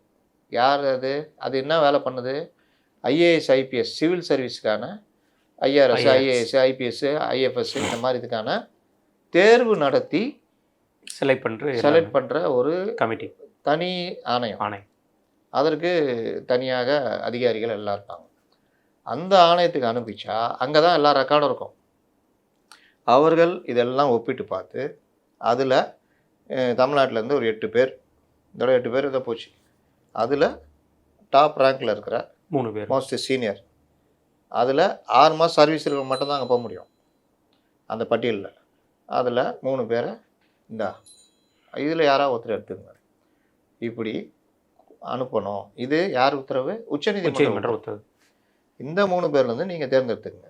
அப்படி தேர்ந்தெடுக்கப்பட்டவர் 2 ஆண்டுகளுக்கு பதவியில் இருப்பார். அவரை நடுவில் நீங்கள் நீக்க முடியாது. அவரை வேறு ஏதோ பதவிக்கெல்லாம் மாற்றவே முடியாது. அவர் தான் தலைமை டிஜிபி. அவருக்கு இணையாக வேறு யாரையாவது நீங்கள் போட முடியாது. ஆலோசகர்னு யாரையும் வைக்க முடியாது. இந்த மாதிரி பல இது கொடுத்து அந்த பதவிக்கு ஒரு ஸ்ட்ராங்னஸ் கொடுத்துருக்காங்க. அதுலேயே என்ன பண்ணுறீங்க? உங்களுக்கு வேண்டிய ஆளை தான் போட்டு. இப்போ ஜிவாலாம் யார்? நீங்கள் என்ன சொன்னாலும் செய்வார், அந்த மாதிரி தான் இருந்தார். இப்போ இவங்களுக்கு பிடிச்சி தான் கமிஷனாக வச்சுருந்தாங்க ரத்தோரை. ஐபிஎஸ்சில் நல்ல நேர்மையான அதிகாரின்னு பேர் வாங்கினவங்க தான் சீமா அகர்வால், ராஜீவ்குமார், மற்றவங்களாம் இருக்காங்க. அவங்க தான் பேர் தான் அங்கே போயிட்டு வந்திருக்குது. இப்போ இவர்கள் இதில் பேனலில் அனுப்பணும். அது எப்படி? டிஜிபி ஓய்வு பெறதுக்கு முன்னாடி, ஆகஸ்ட் மாதம் இவர் ஓய்வு பெற்றார், முன்னாடியே அனுப்பணும். அந்த பேனல் அனுப்பிச்சிடணும். அப்போ ஓய்வு பெறதுக்கு முன்னாடியே அந்த பேனல் ரெடியாகி பட்டியல் வந்துடும். ஓய்வு பெற நாளுக்கு புது டிஜிபி அறிவிச்சிட்டு அவர் கை குலுக்கிட்டு ஃபைல் சைன் மாற்றிட்டு அவர் சீட்டில் உட்கார வச்சுட்டு இவர் கிளம்புவார். ஆனால் அதை பண்ணவே இல்லை. பேனலே அனுப்பலைன்னொன்னா வேறு வழி இல்லை. யார்? இவர்களே பிரச்சனையை உருவாக்கி அதுக்கு இவர்களே தீர்வு காட்டுறாங்க. என்ன தீர்வு? பொறுப்பு டிஜிபின்னு போடுறாங்க. அப்படி போடக்கூடாதுன்னு உச்சநீதிமன்ற உத்தரவு. உடனே கண்டெம்ட் போகிறாங்க. எங்கே இது இப்படி பண்ண போகிறாங்கன்னே முன்னாடி ஒருத்தர் போகிறாரு கண்டெம்ட் ஹைகோர்ட்டில். போகும்போது ஹைகோர்ட்டு கூப்பிட்டு கேட்குது மதுரை கிளை, என்னங்க அப்படின்னு. இல்லைங்க, நாங்கள் பேனல்லாம் இது பண்ணுறோம், ப்ராசஸ் ஆகிக்கிட்டு இருக்குங்க, அதெல்லாம் பிரச்சனை இல்லைங்க, நாங்கள் அப்படிலாம் தப்பும் தவறாக நடக்க மாட்டோம். அதாவது இந்த வீட்டான் தெருவில் சுற்றினே இருக்கிறான், திருட மாறிக்கிறான், ஒரு மாதிரினா போலீஸ் சொன்னால் போலீஸ் வருது. யார் பண்ணி? சார் நான் இந்த வீட்டை நோட்டம் இல்லை சார், அதெல்லாம் இல்லை சார், நான் வரலாம். இப்படி போனோன்னே உள்ளே போகும். அந்த மாதிரி ரைட்டு, அப்போ பார்த்துங்கப்பா, அவங்க தான் பண்ணுறன்றாங்கல்ல, அப்படி பண்ணலன்னா நீ வா, கிளம்பு அப்படின்னோடனே அப்படி தான்டா பண்ணுவாங்க. பண்ணிட்டு பொறுப்பு டிஜி போடுறாங்க. உடனே இவர் போகிறார் கண்டெம்ட்டு. இவர் இங்கே போகிறதுக்குள்ளே என்ட்ரி தீபேன்னு உச்சநீதிமன்றம் போயிடுறாரு. பாருங்கள், அந்த மாதிரி நீங்கள் கொடுத்த ஆர்டரு அதுக்கு எதிராக மாதிரி பண்ணுறாங்க. என்ன தைரியம் உங்களுக்கு? ஒரு 4-5 மாநிலம் அப்படி பண்ணியிருக்கு, அது கோர்ட்டில் கேஸாக இருக்குது.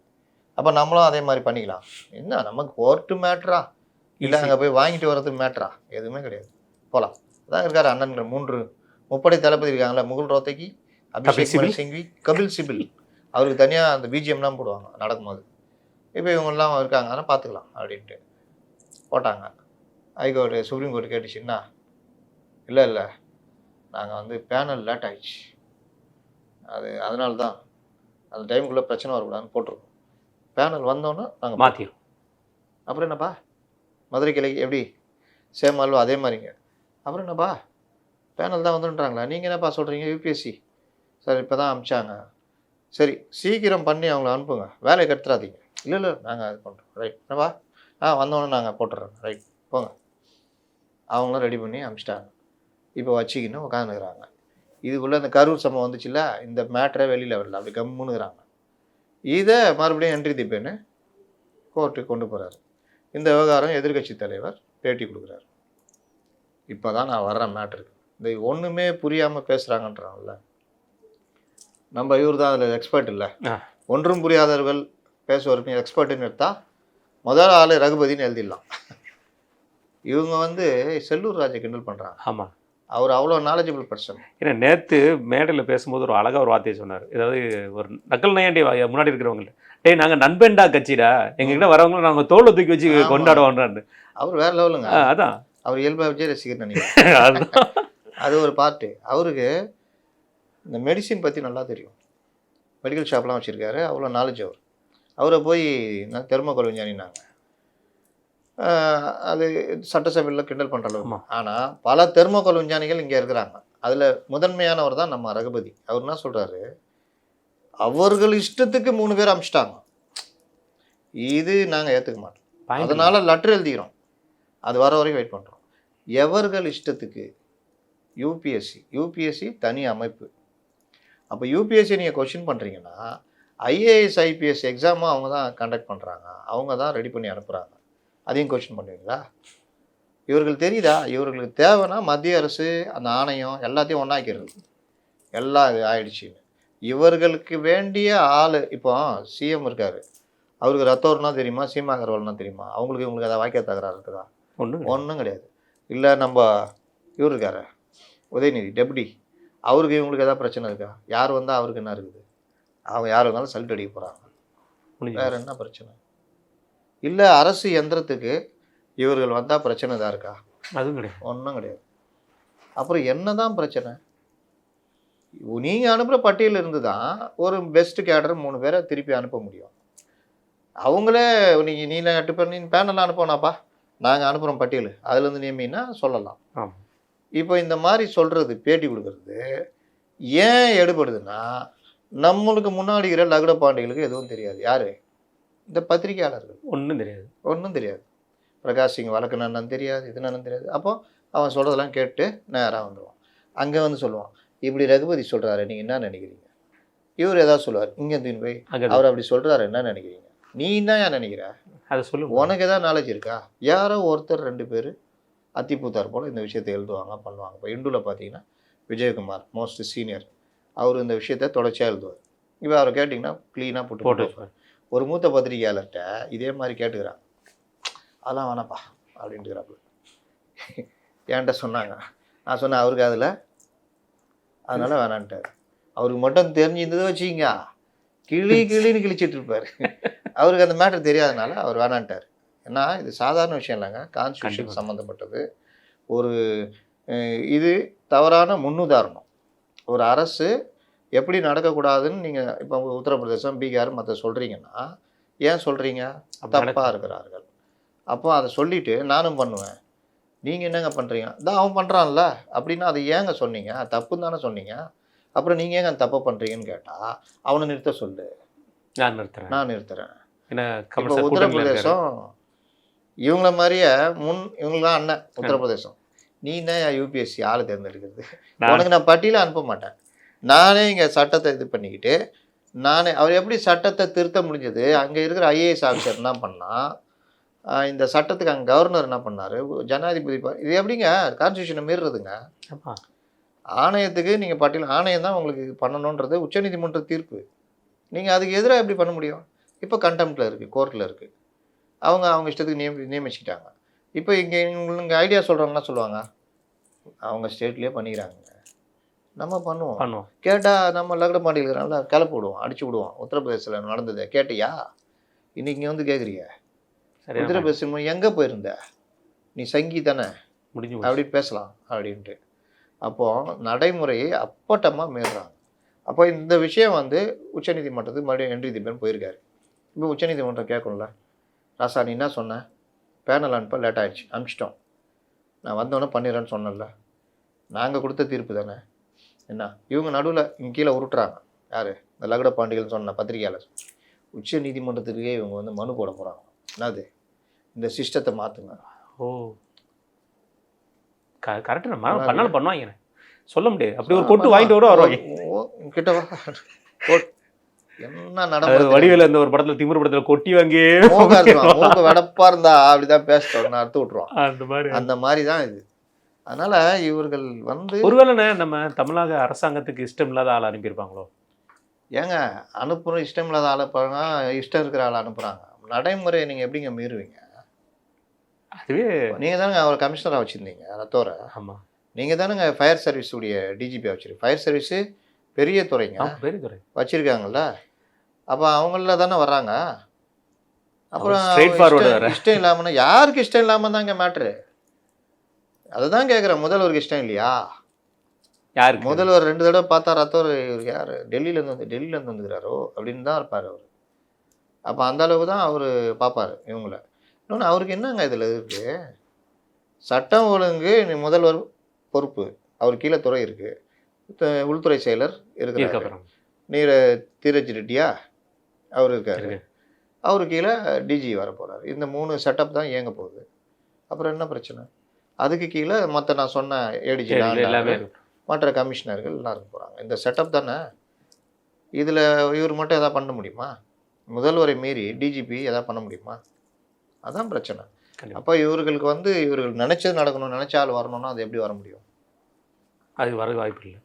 கண்டிப்பாக. இது தொடர்ந்துன்னு வானதி சீனிவாசன் அவர்கள் நேற்று வந்து ஒரு அறிக்கை விட்டுருக்காங்க. அதில் வந்து குறிப்பிட்டு சொல்கிறாங்க, ஆவினில் வந்து கொள்முதல் போகிற பிரச்சனை பயங்கரமாக போயிட்டுருக்கு.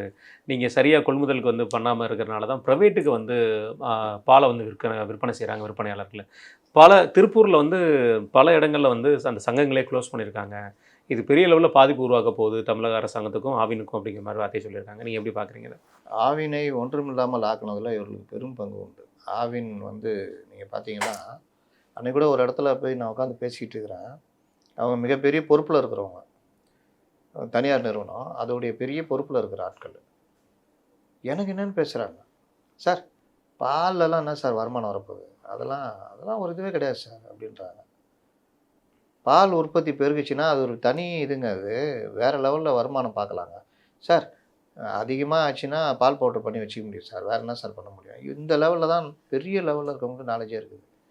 பால் உற்பத்தி பொருட்கள், பால் இதில் வந்து நம்ம ஏன் அப்போ நந்தினி, அமுல், இல்லை மில்கி மிஸ்ட் இன்றைக்கி ஐபிஓவில் வர போகிறாங்க, ஷேர்ஸ்லேயே வர போகிறாங்க. திருமலா எவ்வளோ இருக்கு, நான் ஹெரிட்டேஜ் இவெல்லாம் இங்கே வந்து விற்கிறானே, ஆரோக்கியா இங்கே, ஏன் ஆரோக்கியா, திருமலா, ஹெரிட்டேஜ், நந்தினி, அமுல், இவங்க 5 பேரும் தமிழ்நாட்டில் விற்கிறாங்கல்ல. தமிழ்நாட்டில் அவர்களுடைய தேவை ஏன் இருக்குது? உங்கள்கிட்ட இல்லை ஆவின், ஏன் இவங்க ஆதிக்கம் செலுத்த முடியல? ஆவின் இது மாதிரி எத்தனை ஸ்டேட்டில் போய் விற்கிது? ஒன்றும் கிடையாது. ஆவின் வெளிநாட்டுக்கு எவ்வளோ ஏற்றுமதி பண்ணுது? நம்ம அங்கேருந்து இறக்குமதி பண்ணுறோம், நம்ம எங்கே வெளிநாட்டுக்கு என்ன ஏற்றுமதி பண்ணுறோம்?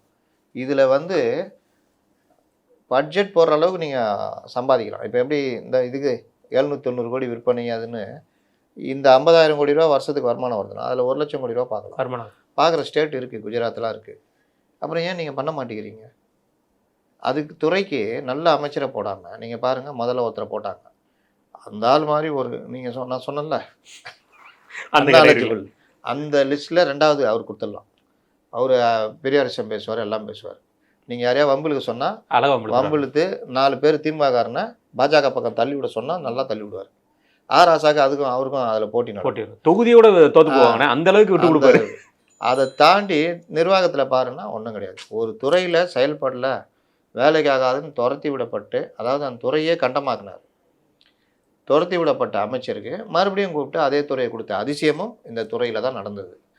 பால் உற்பத்தி பெருக்கம் அப்படின்னா நம்ம அடிக்கடி பேசுறது, ஜெயலலிதா உதாரணம் காட்டுறது. இன்றைக்கி உட்காந்து திமுக ஆதரவாக சொம்படித்து கொண்டிருக்கிறார் ஒருத்தர், யார்? பொன்ராஜ். கனவு காணுங்கள் மதிப்புமிகு ஒரு மனிதராக இருந்தவர்.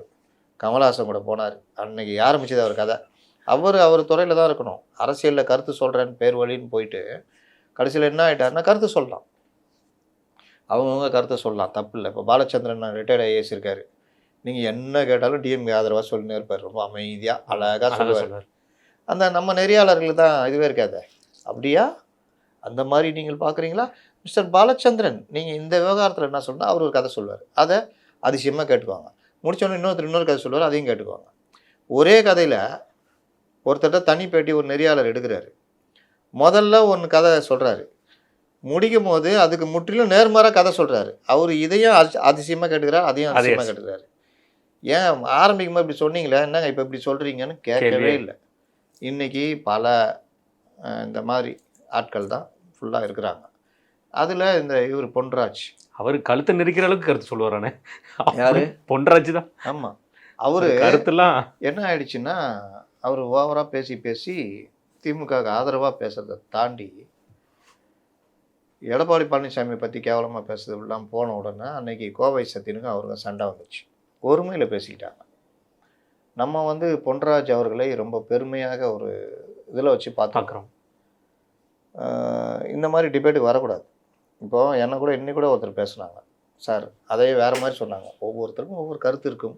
அவர் ஒரு பாணியில் சொல்லும் பொழுது இந்த ஈர வெங்காயமே வேணாம், அவன் கருத்தில் மாற மாட்டான், நான் மாற மாட்டேன், சண்டை மூட்டி விடுவாங்க. நெறியாளர்கள் என்ன பண்ணுறாங்கன்னா, வேலையாதான் சண்டை மூட்டி விட்டுட்டு அடித்து கொள்ளாதீர்கள், சட்டையை பிடித்து விடாதீர்கள்னு எதிர்பார்க்குறாங்க. அந்த மாதிரி அப்போது இந்த வேலை தான் நடக்குது. இது டிபேட். இது அந்த மாதிரி டிபேட்டில் நீங்கள் கலந்துக்கிட்டிங்கன்னா, பொறுமையாக உங்கள் கருத்தை வச்சிங்கன்னா எந்த பிரச்சனையும் வராது. பொறுமையாக பேசினா எந்த பிரச்சனையும் வராது.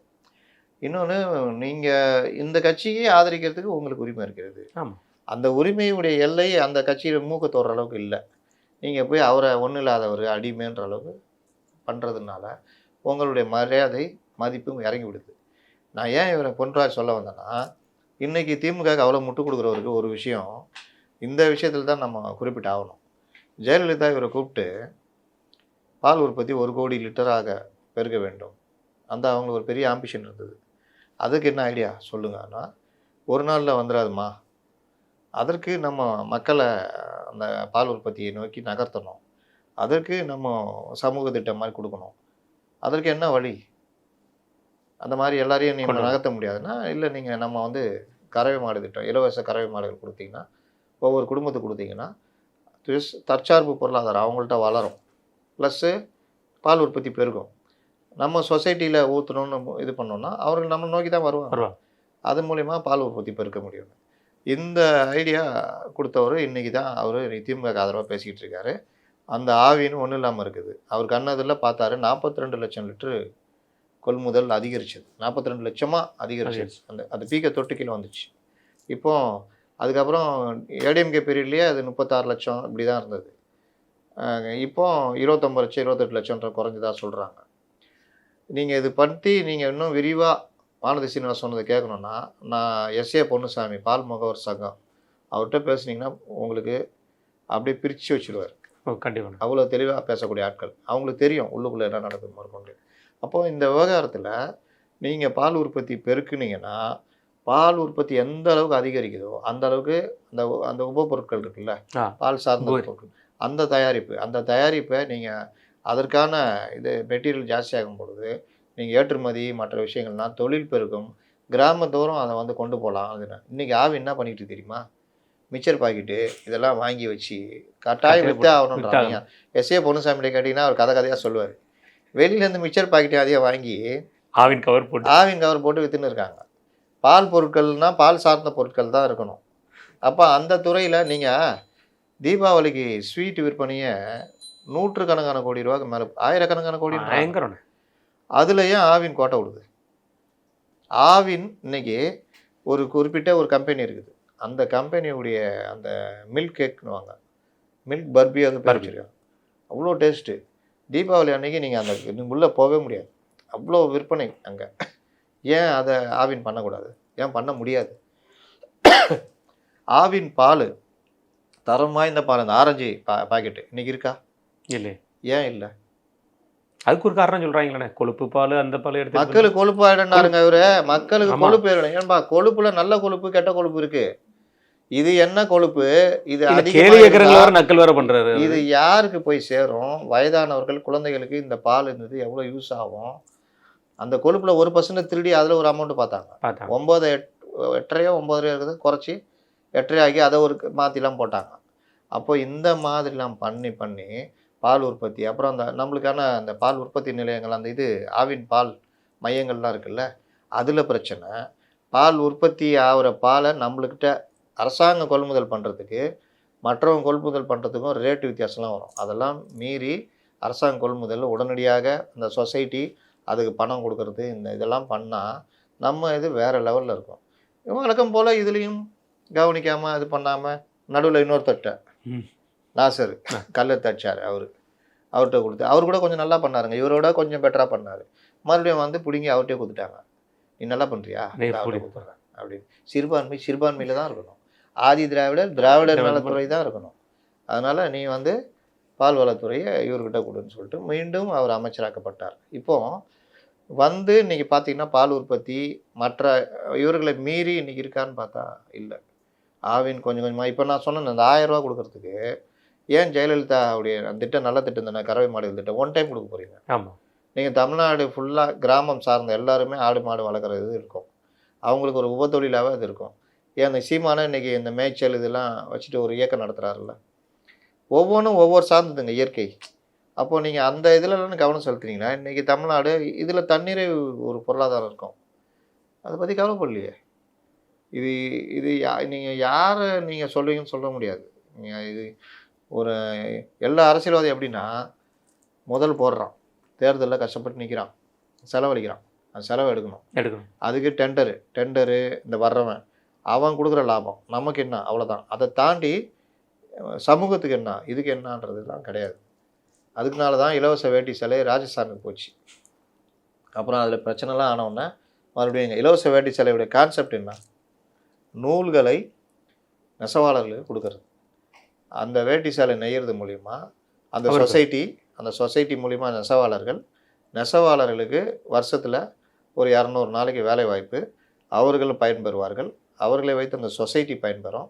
சொசைட்டியை வச்சு இந்த அரசு தரமான பொருட்களை வாங்கும். இந்த பொருட்கள் மூலிமா மக்களுக்கு இலவச இது போகும். இது ஒரு செயின். இந்த செயினை உடைக்க பார்க்குறாங்க. அதுக்கு எதிர்ப்பு வந்தோன்னே கொஞ்சம் அடங்கிருக்காங்க. இப்போ பழைய ஸ்டாக்கு ஒரு தடவை பார்த்தீங்கன்னா அந்த வருஷத்துக்கான இதுவே கொடுக்க முடியல அவங்களால. அது ஒரு இது. இப்போ இதிலெல்லாம் பார்த்தீங்கன்னா அவங்களுக்கு என்ன இருக்கும், இது ஒரு சமூக நீதி திட்டமாக பார்க்கணும், இதன் மூலம் இதெல்லாம் பண்ணணும், அந்த இதெல்லாம் கிடையாது. இதை இப்போ அவர் சொன்னார்ல, தாலிக்கு தங்கம் திட்டத்தை நிறுத்திட்டாங்க. சமூக நீதி அரசு, திராவிட அரசு. இப்போது இவர் சொல்கிறாரு தாலிக்கு தங்கத்தோடு சேர்த்து பட்டுப்புடவை கொடுப்பேன், அந்த ஆர்டர் உங்களுக்கு தருவேன். யோசிச்சு பாருங்க, யூஸ் தானே. அதே மாதிரி ஆவினை மீட்டெடுப்போம்னு சொல்லிட்டு பால் பொருட்கள் அதெல்லாம் டார்கெட் பண்ணாங்கன்னா வேறு மாதிரி போகும். இன்னொன்று, இது மாதிரி துறைக்கு அதிகாரிகள், ஐஏஎஸ் அதிகாரிகள் நீங்கள் பாருங்கள், அது ஒரு லிஸ்ட் எடுக்கணுங்க. இந்த ஆட்சியில் 5 வருஷத்தில் 1000 கணக்கில் ட்ரான்ஸ்ஃபர் திரும்பி மாற்றி நீங்கள் இந்த துறையில் வந்து உட்கார்ந்து இந்த துறையை பற்றி நீங்கள் புரிஞ்சுக்கிறதுக்கு ஒரு 3 மாதம் 4 மாதம் ஆகும். அதுக்கப்புறம் அதை கொஞ்சம் சரி பண்ணுறதுக்கு ஒரு 2 மாதம் ஆகும். அப்புறமா டெவலப்மெண்ட்டை நோக்கி நகரத்துக்கு ஆகும். அப்போ நீங்கள் குறைஞ்சது 2 வருஷம் 3 வருஷம் துறையில் இருக்கணும். நீங்கள் 2 மாதம் தானே போயிடுவீங்க, இன்னொருத்தர் வருவார் 2 மாதம் போயிடுவார். அப்புறம் வந்தவொன்னு என்ன சார் அங்கே பண்ணால் சார் இவர் தான் சார் டெண்டருக்கு அதில் வருது, இவன் நல்லவனா கெட்டவனான்னு கூட தெரியாது வர்ற ஐஏஎஸ் ஆஃபீஸருக்கு. இல்லை அவருக்கு இன்னும் எத்தனை நாள் நம்ம இங்கே இருப்போம் தெரியாது. ரெண்டாவது அந்த டெண்டருக்கு எல்லாமே மேலே இருக்கும், நீங்கள் சைன் மட்டும் பண்ணுங்கள் சார்ன்ற மாதிரி போகும். இப்படி இருந்தால் நிர்வாகம் என்ன ஆகுன்றதான் பிரச்சனை.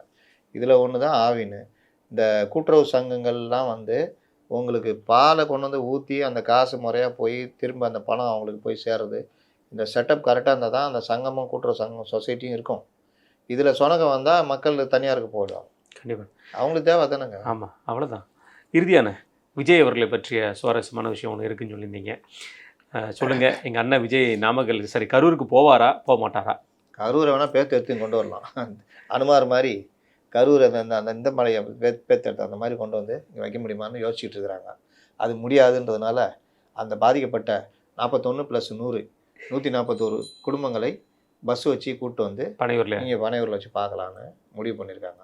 இந்த அற்புதமான ஐடியாவை கொடுத்தது வழக்கம் போல் ஜான், ஜான் முட்டுசந்து ஜான் அப்படி பேர் வச்சுக்கலாம்.